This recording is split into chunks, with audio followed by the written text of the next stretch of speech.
Hi po. We are the Small Hub. I'm Justin Simencide. I'm JC Enriquez. I'm Adrian Ivan Sigismundo. I'm Christian J. Talan. And I'm Justin Kenneth Lopez. And we are here to talk about the short story about Smolky. Di ba pre, sa story na to, may natutunan akong na isang quote na communication is the key. Tsaka, mahalaga talaga yung pagrespeto sa privacy ng isa't isa. Kasi nga, ika nga nila, curiosity kills. Minsan talaga mas okay na lang na hindi natin alam yung mga bagay-bagay kasi hindi lahat naman malalaman natin na magiging maganda yung dulot sa atin. Kasi kapag parang may pag nalalaman kang ayaw mo malaman, parang mas nakakasakit pa yung ganun eh. Mas Kaya- mahirap siya damdamin. Okay to, tanong ko sa inyo. Paano nyo nasasabi yung ganung bagay? Bakit nangyari na ba sa inyo yan? Sabi rin natin, syempre na-experience na natin yung mga ganun sa natin past lives natin. May iba't iba rin tayong perspective sa natin sa kanya-kanyang buhay kaya pwede rin natin masabi na naranasan natin yun. Tama na yan. Gaya nga ng gaya dito sa kwento, kung di niya sana binuksan yung trunk na yun, di sana siya nasaktan ng ganun. Kaso sa sitwasyon niya, nabuksan niya na eh. Bakit pa siya ba't niya pa tinago? Diba? Paano niya ba nakuha yung small key? Di ba nalaglag yun? Nung siya, nag-aayos siya ng mga nila. Tapos binuksan niya yun, tapos nalaman niya. Ay, Nakita ni Soledad. Nalaglag yun tas yung malaking kinang kasi talaga yung binigay sa kanya. Kasi parang, intention talaga ni, may parang may importante talaga nakalagay dun sa trunk na small key yung kailangan para buksan yun. Tapos nung nalaman niya, parang Wala, i-tend na lang na sarilinin na lang yun. Hindi niya kinausap yung asawa niya about doon sa nakita niyang doon, di ba? tapos bigla niya na lang sinunog ganun. Oo. Siyempre, pag ikaw, tinago nung bebe mo, may Oo, gamit doon, di ba? Ayoko nun. Di ba? Hirap Sakit na nun. talaga. kahit sino naman siguro mag-iisip kung anong Kunyari, ikaw, yung bebe mo, may tinago na bigay sa kanya, kunyari, di ba, ikaw, tinago nung bebe mo, hindi naman kaya. Yung kwintas niya, tapos mapasok sa isip mo, ba't niya pa kaya tinago to? Mahal niya pa kaya yan? Kaya ba't Tsaka niya ano kasuot-suot pre, yung minsan? dito sa kwento na to, malalaman natin yung asawa ni Pedro Buhay is nagsiselos dun sa namatay na babae na itong ex-wife na is because of who still own half of her husband's heart. And syempre, sobrang nasasaktan siya dun dahil hindi niya yun akalain na ganun pala yung kinikip ni Pedro sa isang maliit na trunk. Yun yung sinasabi namin kanina. Yun Kaya parang mas better na i-keep mo na lang, parang yung curiosity mo, i-keep mo na lang sa sarili mo kasi kapag may nalaman ka, mas nasasaktan ka pa ganun. Pero ba't kaya tinago ni Pedro kay Soledad? Mahal niya ba kaya ganun? Kaya ganun. Hindi mo sure. Kasi, nangyari lang kay Soledad, hinayaan niya yung intrusive touches niya na manalo. Hindi niya man lang kinompronta. Di ba, confirmation, malay mo. Hindi niya talaga alam na nakalagay yun. Hindi niya inisip yung kung anong mangyayari sa gagawin niya. Hindi niya intensyon, malay mo, hindi pala intensyon ni Pedro na ganun yung maging meaning kay Soledad, di ba? Kumbaga pwedeng andun lang yung bagay na yun and hindi niya ginagalaw, pero andun lang yun. Parang ang nilagay niya lang doon, tapos Oo. di niya na maalala na nandun na pala nakalagay yun. Siguro tinago niya yun para maalala niya rin. Oo, so may situation na ganun. Minsan, namimiss siya yung niya, past wife niya, di ba? Ba't pa niya nagawa yun? May asawa na siya. Siyempre, parang memories lang sa past life na sa mga pangyayari nila sa buhay, di ba? Pero bakit niya i-keep yun kung meron na siyang present wife? Tsaka Parang bakit niya pa yun kinip kung magmamahal din siya ng bago? Siyempre, minsan naman talaga yung mga bagay, we tend to forget na lang kahit hindi natin alam na siguro kaya natin Hindi mo rin magkalimutan. masasabi yung nararamdaman mo. may sentimental value yung Yun. gamit na yun. Yun siguro yung kinikip niya dun sa maliit na trunk na yun. Siyempre, mali mo, matagal din sila nagsama ng asawa niya na yun, tapos ganun yung kinahantungan nila. Tapos umabot siya na magpapalit na siya ng bago kasi nawala na yung isang ganun. Ang Eh ba't asawa kaya niya. nag-pretend si Soledad na nagkasakit siya ng umaga na yun kaysa sabihin? Yun nga yung mali niya, hindi na kinausap si Pedro about sa damit na yun, di ba? Baka akala niya magagalit yung husband niya. Na kinuwan na nakialam siya, di ba? So may question ako dito sa inyo. Ano yan? What did Soledad Fred fired up Pedro's first wife's clothes? Yun nga, sabi nga kanina kung ba't niya sinunog, di ba? Siguro nga dahil sa jealousy or ano. Kasi nga, kung kahit naman sino siguro magsiselos kung yung taong yun is may remembrance dun sa taong minahal niya, di ba? Sakit. Jealousy. Wala rin naman tayo sa sitwasyon ni Soledad para i-judge siya na gano'n. Decision niya rin yun eh. Kung ba't, siguro may rason din kung ba't niya ginawa yun. Tama. Pero hindi namang Yun nga, dahil sa bagay. na-curious siya na buksan yung trunk na yun. Tapos nalaman niya na ikasasakit lang pala ng damdamin, nakita niya yung mga nandun is yung damit ng password niya, Pedro. Kaya niya sinunog, no? Ano siya? Nagsilos. Silos. Jealousy. Grabe talaga nagagawa ng selos. So, meron pa dito question. What will you feel if you're in Soledad's situation? Para sa akin, syempre, ganda yan eh. Para sa akin, I feel so broke. Kasi if you have care sa nararamdaman ng bago mong minamahal, handa kang mag-take ng risk eh. Kasi, kaya nga nagmahal ka ng isang tao is to give your best and the new version of yourself to feel her deserve.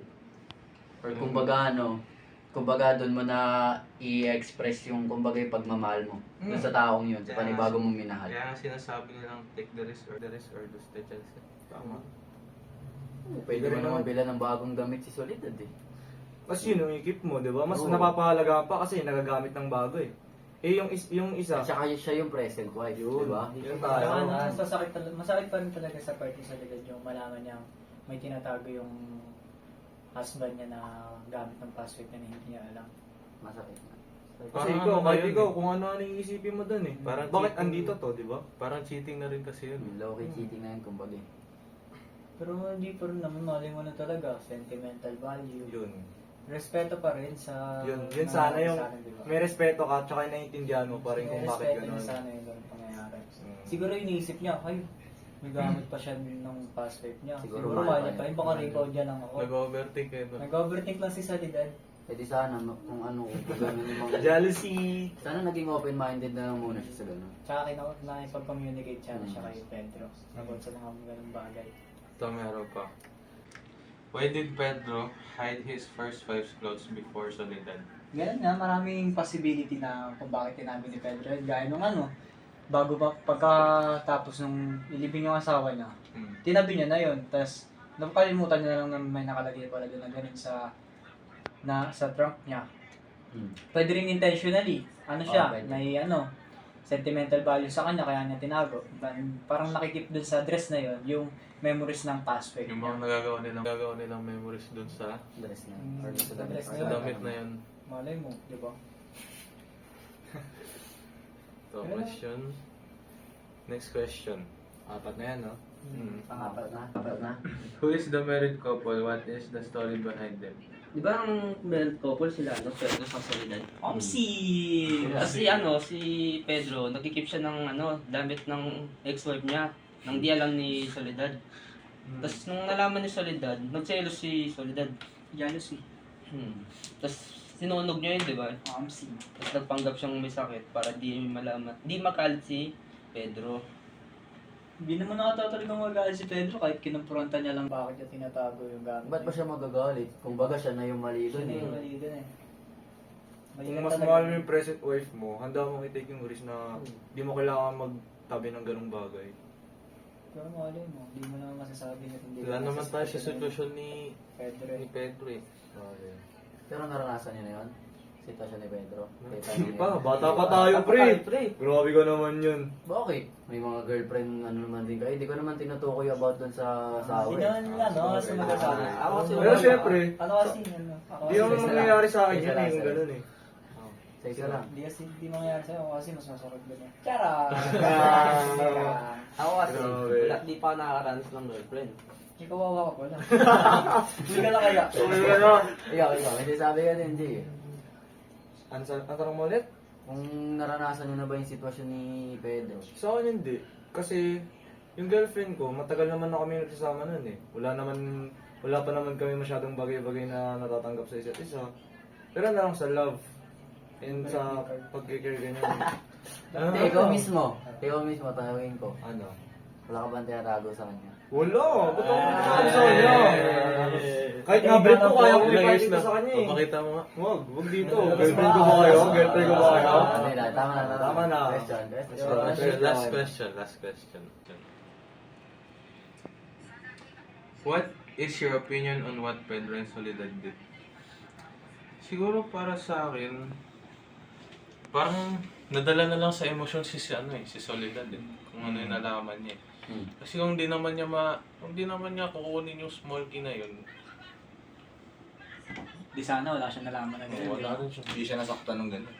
Parang bangungot. Parang sinaktan niya lang yung sarili sa ginawa niya. Hindi, na-curious eh. Curiosity kills talaga, pare. Parang Eh kung nahirap. hindi man niya nakuha yung small key na yun, hindi patuloy lang siyang parang niloloko ni Pedro, gano'n.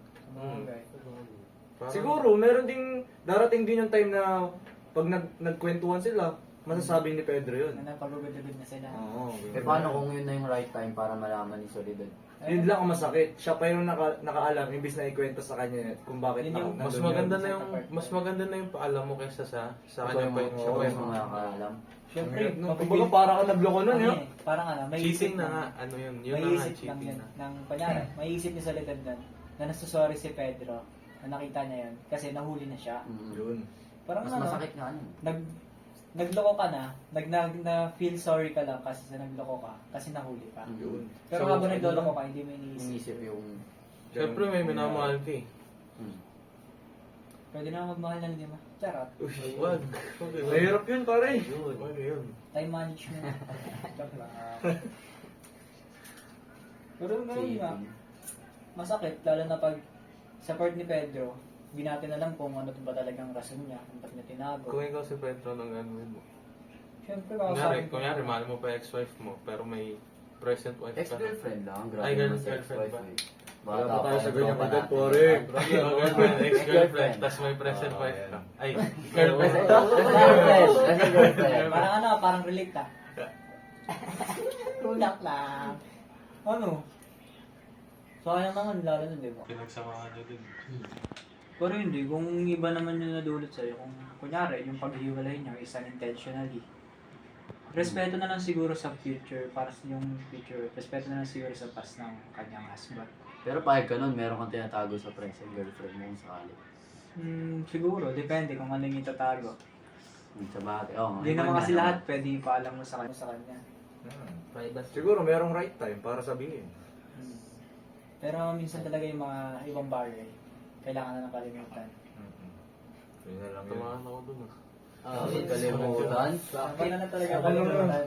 Sana kinalimutan na lang ni Pedro na ano, meron siyang ex-wife na meron siyang... Eh baka mahal niya pa nga, kaya ganun. Baka may gusto siya higit na Meron siyang memories. present Yun nga wife yata eh. yung nakaano sa kwento eh. Kaya ganun siguro mag-react si Soledad. Di sana, kay Soledad na lang niya ano, tinuwas yung ganun. Solidad na lang pinerso niya. Pero hindi mo na kasi masasabi yun eh. Nauna yan eh. Di ba pa rin Ano mo? yan nauna? Di pa rin natin alam kung anong rason bakit nagkatuloy sila as husband and wife. Malay mo, malungkot lang pala talaga si Pedro that time. Ano mo, Tas dumating lang infatuated si lang. ano. Diba? Infatuated, tas biglang nahulog na kayo. Malay mo, dumating ka lang sa kanya nung time na kailangan ka niya. Tapos nung hindi ka niya na kailangan, iniwan ka na. Okay. Parang may tinatamaan to. Parang hindi na short story to, Ganun par. yun pare oh. Tapos eh. Parang hindi na short story to, par. Feeling ko hindi na eh. Wala na, lumalabas na eh. Lumalabas na sa ano eh. Medyo Tapos natatamaan ako dyan ah. Wala ano pa rin. Connected pa rin sa short story. Siyempre wala nang magagawa eh. Ganun na talaga. It is what it is na nga. Sabi nga nila.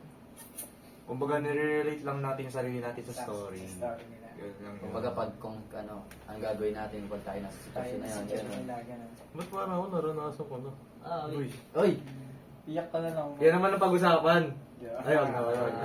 Wag yan. Podcast tayo. Podcast Privacy lang, yan eh. podcast lang. Privacy. Sorry. Story lang, story. Smart din lang ba? Paano outro? So, yun na yun boy. Uwi na tayo. Uwi na. Tara. Okay na? Okay na? Tara. Okay na? Tara na. Isa tayo guys. Bye-bye, guys. Bye. Bye-bye.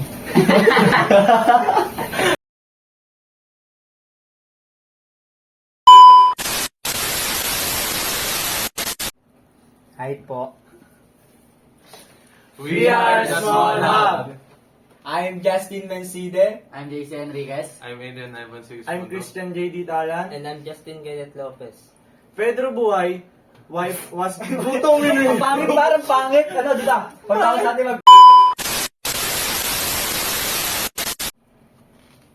Hi po. We are Small Hub.